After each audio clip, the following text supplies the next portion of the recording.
পৃথিবীর সব কিছু সময়ের হাতে বন্দি। সময় মানুষকে সব কিছুর সাথে পরিয়ে করে দেয়, নিজের গতিতে বয়ে যায়। কারো ভালো মন্দের দায় তার নেই। সময়ের সাথে পরিবর্তন ঘটে সব কিছুর, সে বদলে দেয় মানুষের মন, দেহের আকৃতি। কারো কিছু করার থাকে না, সে বয়ে যায় দিন, মাস, বছর পেরিয়ে। সময় নির্ধারণ করে মানুষের ভবিষ্যৎ। আজ অনেক সময় পেরিয়ে গেছে, কোনো কিছু আগের মতো নেই। এসব ভাবতে ভাবতে কখন ঘুমিয়ে পড়েছে শোভা তা মনে নেই। ঘুমের মধ্যে স্বপ্ন দেখছে এ একটি ছেলেকে ভালোবাসে।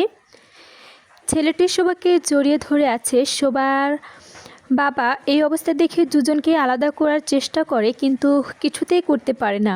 শোভাকে অনেক বকাঝকা করে তার বাবা। শোভার কানে কিছু পৌঁছায় না। কোনো এক স্বর্গীয় মায়া দেহ আচ্ছন্ন হয়ে থাকে দুজন, কোনো কিছুই তাদের বিচ্ছিন্ন করতে পারবে না। তাকিয়ে আছে দুজন দুজনার দিকে।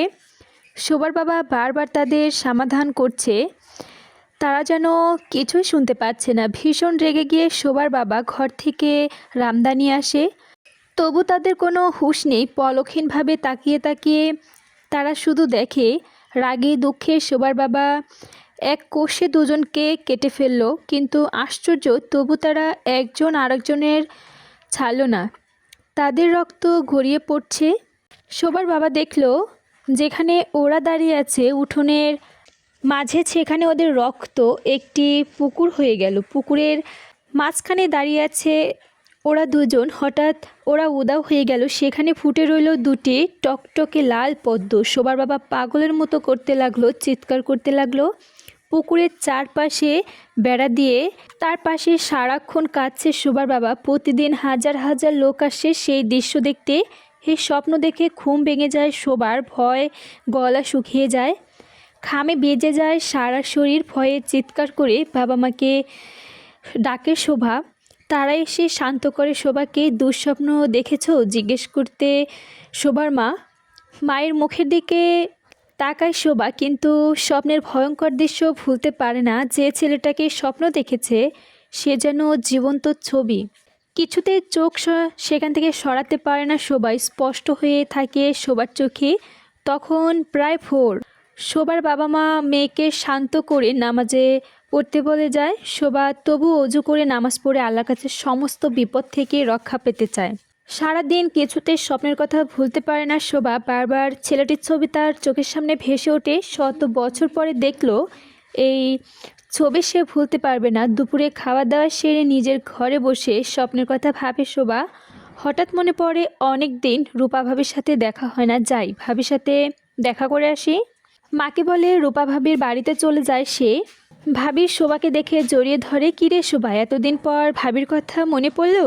মনে পড়ে তোমাকে ভাবি, কিন্তু পরীক্ষার জন্য আসতে পারিনি। কাল পরীক্ষা শেষ হয়েছে, তাই আজ চলে এলাম। ভালো করেছো শোভা, ঘরে চলো, আজ সারা বিকেল তোমার সাথে গল্প করব। টুনি কোথায় ভাবি? শুয়ে আছে তোমার টুনি, চলো ঘরে।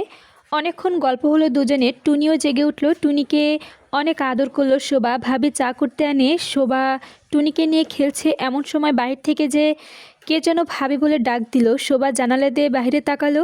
বাহিরে তাকিয়েই শোভা যা দেখলো তা চোখ কপালে উঠল, শরীর থরথর করে কাঁপতে লাগলো। ঘরের ভিতর সব উলটপালট মনে হলো, কোনো শব্দ তার মুখ থেকে বের হচ্ছে না। শরীরের সমস্ত শক্তি হারিয়ে যাচ্ছে, চোখ থেকে সব কিছু ঝাপসা মনে হচ্ছে। পা দুটো অবশ হয়ে আসছে, একটু নাড়াতে পারছে না সে। বোবার মতো তাকিয়ে আছে অপলক দৃষ্টিতে। সে জেগে আছে না ঘুমিয়ে স্বপ্ন দেখছে কিছুই মনে করতে পারছে না। ভাবি এসে ধাক্কা মারে শোভাকে। কী রে, কী হয়েছে? এমনভাবে তাকিয়ে আছিস কেন? ভাবির ধাক্কায় হুঁশ ফিরে শোভার। মনে মনে বলে, ভুল, সারাদিন স্বপ্নের কথা ভেবেছি এমন দেখছে সে, কিন্তু এখনও ছেলেটি দাঁড়িয়ে আছে। এই ছেলেটা কেউ তো স্বপ্ন দেখেছে, এসে তার চেনা মুখ। এই মুখ সে কোনো কালেই ভুলতে পারবে না। এসে তার হৃদয়ে খোদাই করা হয়েছে। আবার ডাকলো, ভাবি কিরে, কি দেখছিস? ওকে চিনতে পারলি না? সে আমাদের শিমুল, কাশেম চাচার ছেলে। আর ঠিক থাকতে পারল না শোভা, মাথা ঘুরে পড়ে যেতে লাগলো। ভাবি তাকে ধরে বসালো, আর এক মুহূর্ত এখানে নয়, এক দৌড়ে বাড়ি চলে গেল শোভা। সবার এভাবে যেতে দেখায় আশ্চর্য হলে রূপা ভাবি এগিয়ে আসে, শিমুলের হাত ধরে ঘরে নিয়ে গেল তার। এদেশ কেমন লাগছে তোমার? খুব ভালো লাগছে। ওই মেয়েটি কে ভাবি, এভাবে চলে গেল কেন? আমাকে দেখে মনে হয় লজ্জা পেয়েছে। ঠিকই বলেছ, যা লাজুক মেয়ে তা কি দেখলে ওই দেশে বিশ্বাস করো ভাবি। প্রকাশ্যে সব কিছু আমরা ভালো লাগে, তবে কি সবুজ মাঠ, পাখির কিচিরমিচির এত সুন্দর দেশ ছেড়ে কেন যে ওই দেশে এতদিন পাড়ি দিয়েছিলাম জানো ভাবি। ধান ক্ষেতের পাশ দিয়ে আসার সময় দেখলাম ধান গাছগুলো বাতাসে কি সুন্দর দুলছে। আমার মনে হয়েছিল আমি ওই ধানগুলোর উপর দিয়ে শুয়ে পড়ি, ওরা আমাকে এভাবে বাতাসে দোলা খাওয়াক, যেন আমি নিজেকে মন ভাসিয়ে দিয়ে ইচ্ছে করে উড়ে যেতে পারি। ধান গাছগুলোর যখন বুকে চেপে রচ্ছিলাম তখন আমার মনে হচ্ছিল দেহ মন পবিত্রতায় ভরে গেল। আমি যেন বুক ভরে নিঃশ্বাস নিতে পারছি। তুমি এদেশে কতদিন থাকবে? আর যাব না ভাবছি, তবে সেই আমেরিকায় বিবিকে তোমাকে এখানে থাকতে দেবে? তাছাড়া কিছুদিন ওই ধান ক্ষেত, পাট ক্ষেত তোমাকে মুগ্ধ করবে না? না ভাবি, আমি সত্যি বলছি, আমার মুগ্ধ হয়ে গেছি।